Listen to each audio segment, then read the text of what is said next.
All right, welcome to another Transport Fever test. The performance patch has been released.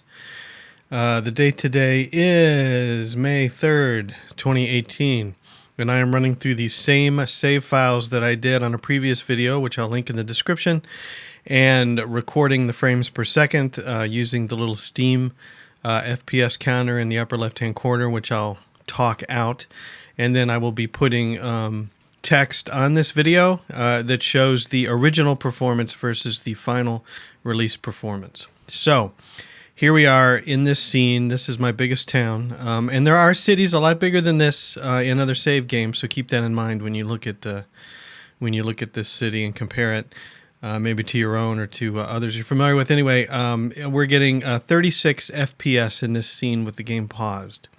It is 36 frames per second. It occasionally ticks up to 37, but I'm calling it 36. I'm going to unpause it. All right, now we're moving, and you see some hitches there, and we're at 30, and I'm going to turn off the costs. And we just hit end of month and went all the way down to 12 FPS there. But that was all just calculations. That's why I turn off the graphics. We still get the green, but we don't get the thousands and thousands of red numbers.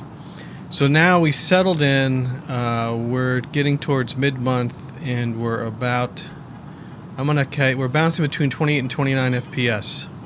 So I'm gonna call it 28 FPS. And again, it did drop all the way to 18 frames per second over month end, but there's a better save file that demonstrates the end of month issue than this. So I'm gonna pause the video here, and next up we're gonna be at the next save file and see what those numbers look like. All right, here we go with the next scene. This is the Flying Scotsman, not a Scotchman. And we've got some cars in the picture here. Not a lot of. We've got some trees in the background. We've got the city in the background, and this scene is getting a solid 60 FPS. Now I do have vertical sync forced on, and I have not actually seen the results. I'm seeing the results as I'm recording the video. If I get a lot of hitching, I will do a test with vertical sync completely off to see if that's causing the issue or not, just in case. But anyway, this is 60 FPS, and I'm going to unpause it. You can see we're at February 3rd, so we shouldn't have an end-of-month issue here. All right, now we're moving. And right when I unpaused it, we dropped to 42 frames per second, but we're right back up to 60. And we're at a solid 60 FPS. And that is really about all this scene can do. Those cars look a little pastel. It's interesting. And they're kind of hitching there in the scene. Huh. I don't remember noticing that before. But, and here comes another train coming up. This is a diesel oil train, and we're getting toward February 21st. That looks fairly smooth. We dropped there to 58 FPS for a little bit, but we're back up to 60. So I think this whole scene is a pretty solid 60 FPS. And let's just see. Yeah, the train's going to be gone by the time we hit the end of the month. Oh, but you see the hitch. Looks like we dropped to 40 FPS there before it bounced back up to 60. So let's go to the next scene. All right, here we are with a slightly different angle. Two trains are going to move through the scene in this picture, and we're going to flip over the end of, I think it's April, as the Flying Scotsman goes overhead near the end of this segment, and that really shows the month-end hitching. I am going to disable the graphical display of all the cost numbers. Anyway, we're getting 60 FPS here. This was not true in the original, but it was near 60. It was true in the first beta patch, and it's true in the release. Solid 60 FPS, so let's get moving. And when I start up, it drops to 54, but immediately comes back to 60. So what I noticed in this scene in the beta patch was that there was still a lot of hitching, as you could almost sense the calculations. And my computer specs are in the about of my channel, but I will list them again in the description of this video. So here it comes. So we've just hit April 11th. Okay, so the hitching was the end of March, the beginning of April. We're still at 60, and this looks pretty darn smooth. This is much better than the first beta because this was hitching all over the place. I'm having to look really hard. There was a slight hitch. But that looks really good. So that's an improvement. Now here comes the Scotsman. Now notice the date is April 26th and we're climbing. As it crosses the bridge here, we're going to get to the end of the month. We're still at 60 FPS, and here comes the end of the month. And there's the hitching. We drop to 28 FPS and then bounce right back up to 60. In the original pre-patch, we dropped all the way to 9 FPS. So I guess you could say the improvement was from 9 FPS up to 20, 24 FPS. So there's definitely an improvement to the hitching, but it's still there. But overall, performance has improved. So let's go to the final test.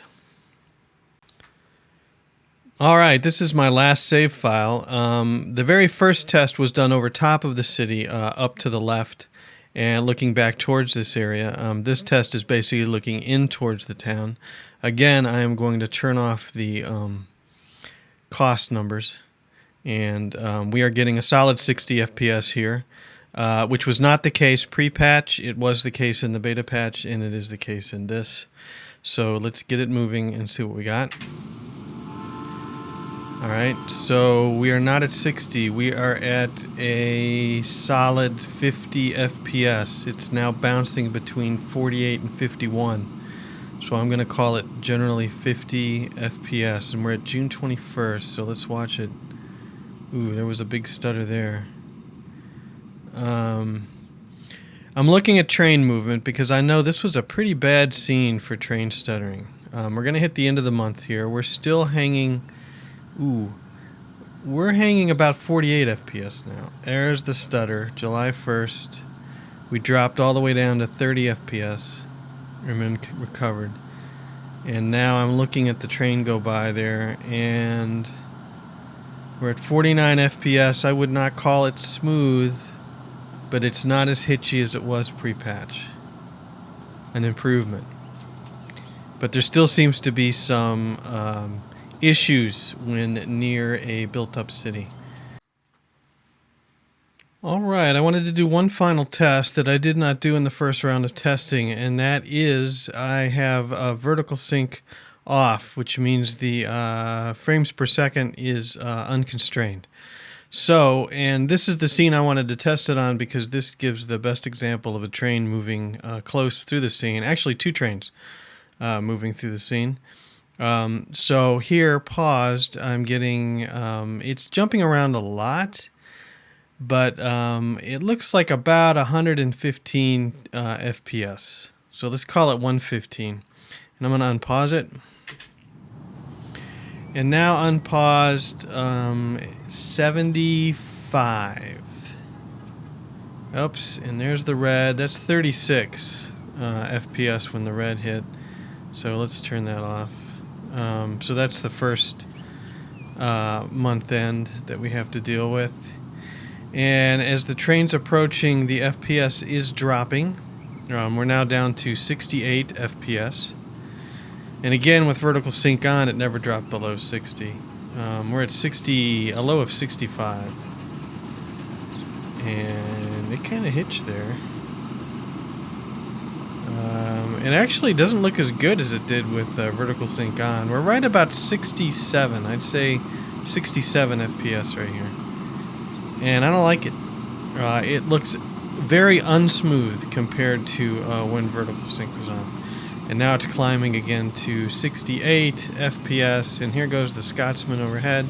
We're just about ready to hit month end. We're at 65 FPS. And there's the drop to 32, which is, I think, what I saw last time. All right, that's it. Thanks for watching. Hope you enjoyed it, and we'll see you later. as soon as the train gets out of the picture there. All right.